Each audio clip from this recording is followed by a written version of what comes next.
Si has ido a San Juan de los Lagos, sabes que ese camino tiene algo. Y si nunca has ido, mejor escucha esto antes de intentarlo. Cada año, miles de personas hacen ese recorrido, unos por fe, otros por tradición y otros simplemente por acompañar. Pero pocos saben que no todos los que caminan respiran, y no todos los que piden ayuda están vivos. Hay historias que nunca se cuentan junto al templo, historias que se susurran entre ranchos, fogatas y veladoras apagadas, porque nadie quiere cargar con ellas. Hoy voy a abrir esas historias, y lo que vas a escuchar no es leyenda, son testimonios reales de personas que juraron nunca olvidar lo que vieron, lo que cargaron y lo que los siguió en el camino. Si eres sensible, este es el momento de irte, porque una vez que escuchas estas cosas, el camino a San Juan de los Lagos ya nunca vuelve a sentirse igual. Ponte cómodo y bienvenido.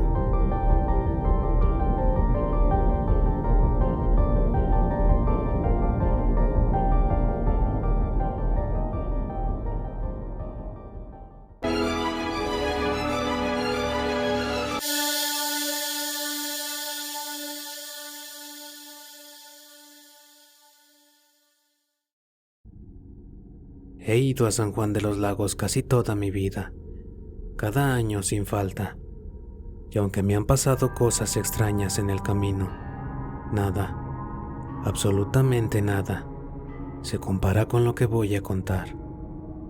Salimos de madrugada desde el rancho, íbamos varios familiares en la camioneta, el aire estaba helado y la carretera vacía, como si el mundo todavía no despertara. Ese silencio pegado al vidrio siempre me ha dado mala espina, pero esa noche era diferente.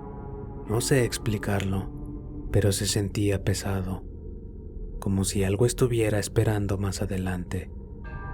Todo iba bien hasta que, sin aviso, el motor tosió 2 veces, luego se murió, se apagó de golpe, como si le hubieran arrancado el alma. Nos quedamos en medio de la nada, en una carretera oscura y sin faro cerca. Intenté girar la llave, pero el motor ni siquiera chistó.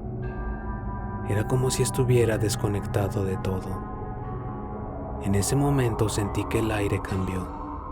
No fue viento, fue una presencia, un movimiento extraño arriba de nosotros, como cuando una sombra pasa frente a una fogata.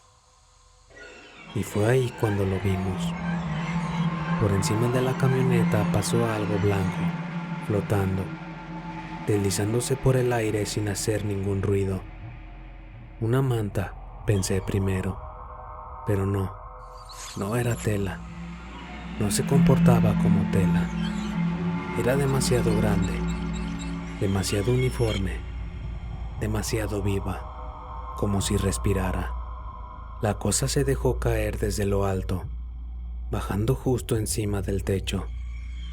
La vimos cruzar el parabrisas a unos centímetros, moviéndose despacio, como estudiándonos. El blanco no era color, era luz. Una luz suave, casi triste, que no iluminaba nada, pero que metía frío en los huesos. Mis familiares se quedaron inmóviles. Yo también. Nadie dijo nada, pero todos sentíamos lo mismo.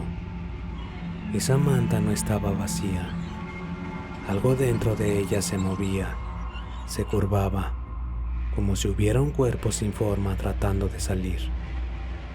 El frío fue tan violento que me dolió la cabeza. Me ardieron los ojos, y no sé si fue mi imaginación, pero juraría que escuché algo. Una especie de respiración suave, como si alguien estuviera pegado al vidrio desde afuera. La manta siguió flotando hacia adelante, alejándose sin prisa, como si supiera exactamente hacia dónde iba. Y cuando se perdió en la oscuridad, el silencio volvió. Un silencio más pesado que antes. Y en ese momento, sin que tocáramos nada, la camioneta encendió sola. Las luces se prendieron, el motor rugió y la radio soltó un ruido grave, como un quejido, y luego volvió a la normalidad. Dije a mis familiares que no voltearan atrás. Nadie discutió. Pisé el acelerador con tanta fuerza que sentí que se me rompía el pie, pero aún así, durante varios kilómetros sentí pasos detrás de la camioneta. No sé cómo explicarlo.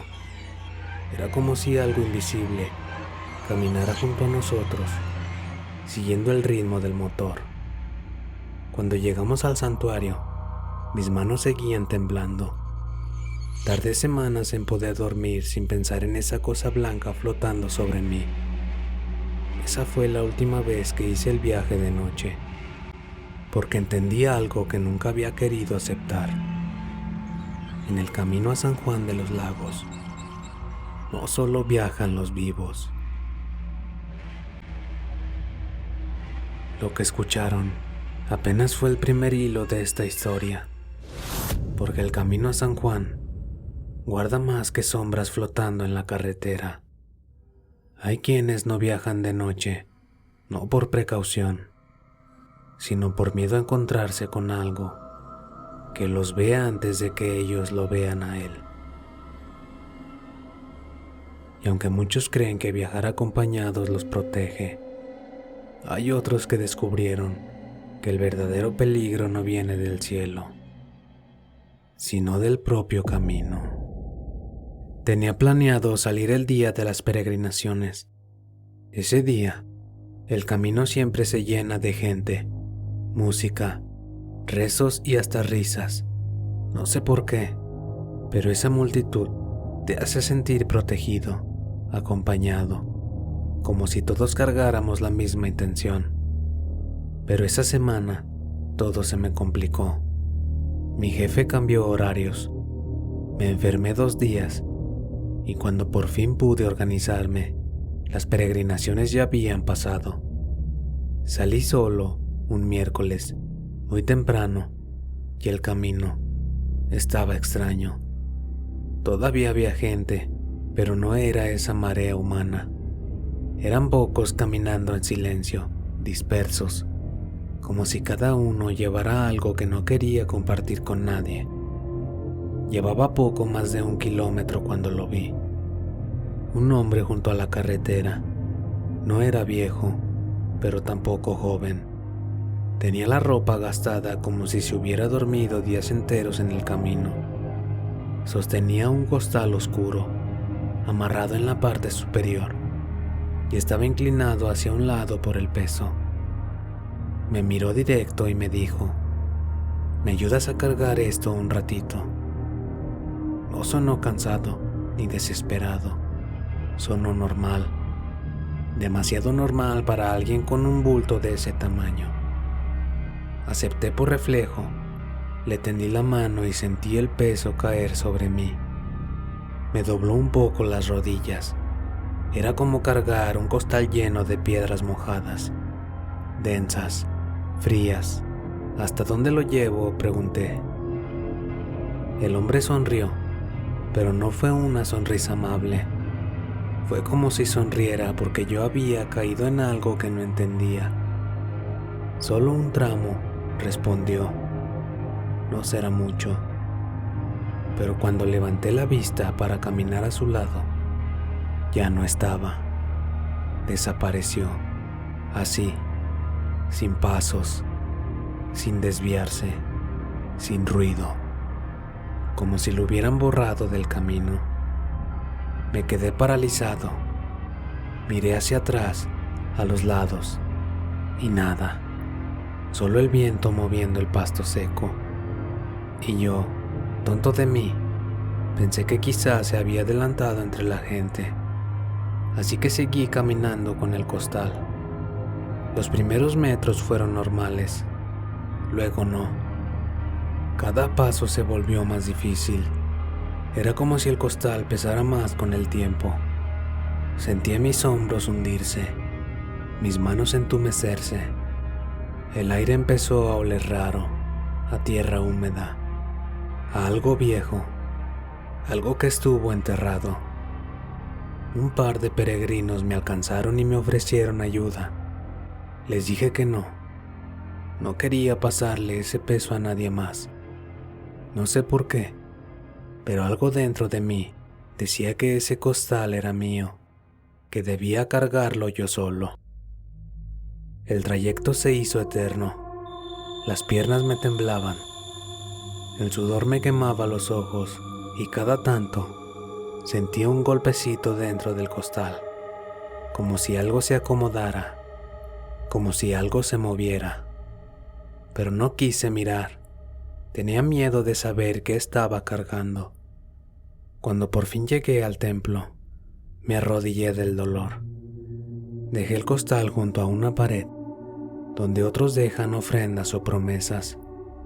Esperé unos segundos, esperando a que apareciera el hombre, pero nadie vino. Me quedé solo con esa cosa. Sentí que debía abrirlo, que necesitaba saber que había llevado todo el camino. Deshice el nudo y levanté la tela. Primero vi tierra oscura, húmeda. Luego vi algo que reconocí de inmediato, aunque mi mente intentó negarlo. Era un hueso. Era un hueso grande, largo, humano. Lo solté de golpe. El costal se abrió por completo y vi el resto. Fragmentos, un pedazo de costilla, todo mezclado como si hubiera sido exhumado hace poco. Sentí que me faltaba el aire. Sentí que alguien respiraba cerca de mí. Sentí que no estaba solo. Un señor mayor, que estaba arrodillado rezando, se acercó. Miró el costal. Luego me miró a mí y dijo: «Ah, otro que cargó lo que no debía». Yo temblaba. Le pregunté que qué significaba eso. Y él, sin dejar de rezar, respondió: «Esos que piden ayuda en el camino no caminan entre nosotros. Son gente que nunca llegó, pero que cada año buscan quien cargue sus restos para que al fin entren al templo. Tú fuiste uno más». Quise decir algo, pero no pude. El hombre siguió rezando como si ya supiera mi historia antes de que yo la contara. Salí del templo sin mirar atrás. Ese día aprendí que a veces ayudar a alguien en el camino no es una bendición, es una carga, una que no te corresponde, una que puede seguirte incluso después de soltarla. Y desde ese entonces, cuando piso ese camino, siento que alguien camina detrás de mí, ligero, callado, esperando que vuelva a ofrecer mis manos para cargar lo que dejaron pendiente.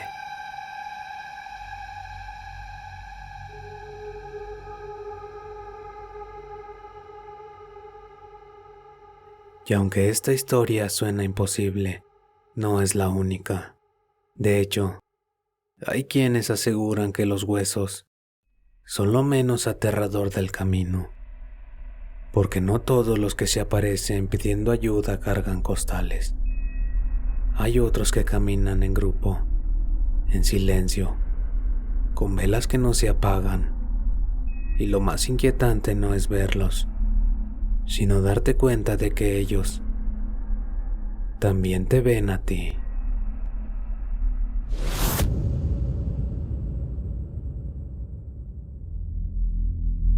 Yo vi a esos peregrinos y no estaban vivos.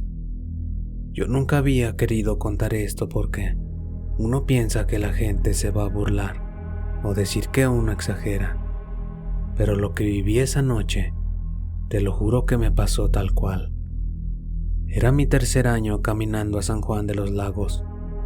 Esa tarde me sentía cansado, más de lo normal, y me fui quedando atrás mientras el grupo seguía adelante. Les dije que los alcanzaría más adelante, que yo iba bien, pero no iba bien. El sol se metió rápido y la oscuridad cayó pesada, como si alguien hubiera apagado el mundo. Solo se escuchaban mis pasos, el crujido de la tierra y el viento entre los mezquites. A lo lejos empecé a oír voces. Eran rezos, cantados, suaves, como los que hacen los peregrinos cuando van caminando juntos. Sentí alivio. Qué bueno, pensé. Ya viene otro grupo, me les voy a pegar. Aceleré el paso. Cuando los alcancé, los vi a unos 20 metros. Eran como 8 o 9 personas, todas con velas. Caminaban muy parejito, sin hablar, solo rezando bajito. Buenas noches, hermanos, les dije, porque así nos saludamos todos en el camino. Nadie contestó, ni siquiera voltearon. Pensé que quizá estaban cansados o concentrados en sus rezos, así que me quedé atrás de ellos, siguiéndolos, para no caminar solo. Pero con el tiempo empecé a sentir algo raro. Las velas no hacían flama, era luz fija, sin parpadear. Y lo peor, no les veía los pies.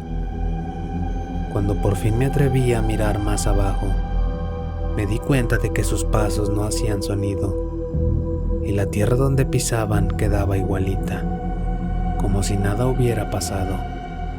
Se me heló la sangre.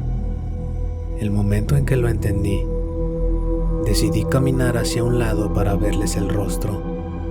En cuanto me moví, el que iba al final del grupo se detuvo y levantó la cabeza. Yo no puedo explicar lo que vi. No era una cara normal. Era como si la piel estuviera apagada, sin color. Los ojos no tenían brillo. Más bien eran huecos oscuros, profundos, como si detrás no hubiera nada. El hombre abrió la boca, pero no salió voz. Lo que escuché fue como un susurro que venía de todos lados, no de su garganta. Acompáñanos, todavía no llegamos. Sentí que el corazón se me iba a salir del pecho. Los demás se detuvieron también. Y todos giraron la cabeza hacia mí al mismo tiempo, sin emoción, sin vida. Allí entendí que esos peregrinos no eran vivos, eran almas o sombras, o vaya uno a saber qué. La carrera más larga de mi vida. Quise correr, pero las piernas no me respondían. Sentí un frío que se me subía por la espalda, como si me agarraran con manos invisibles, y de pronto, muy lejos, escuché a mi grupo cantando un Ave María. Esa voz humana me rompió el miedo. Me persigné, agarré mi rosario y corrí. Corrí sin ver atrás, aunque sentía, lo juro, sentía que algo venía detrás de mí, sin pisar, sin resollar, solo siguiéndome. Cuando ya casi alcanzaba la luz de las fogatas de mi gente, detrás de mí se hizo un silencio tan profundo que parecía que el mundo se había detenido. Cuando volteé, no había nadie, ni luces, ni sombras, ni huellas, como si nunca hubieran estado ahí. Desde ese día, cuando le conté a los demás, una señora mayor me dijo: hijo, esos son los que murieron en el camino, los que no alcanzaron a llegar a su manda, y caminan por las noches, buscando compañía. 3 historias distintas, 3 caminos recorridos por personas reales, y sin embargo, todas apuntan a lo mismo. En San Juan de los Lagos, no todos buscan un milagro. Hay quienes buscan terminar un viaje que nunca lograron completar. Si decides caminar ese sendero, hazlo con respeto, con fe y sobre todo, con los ojos bien abiertos, porque en esa ruta sagrada, los vivos y los muertos caminan muy de cerca. Esto es Terror dimensional.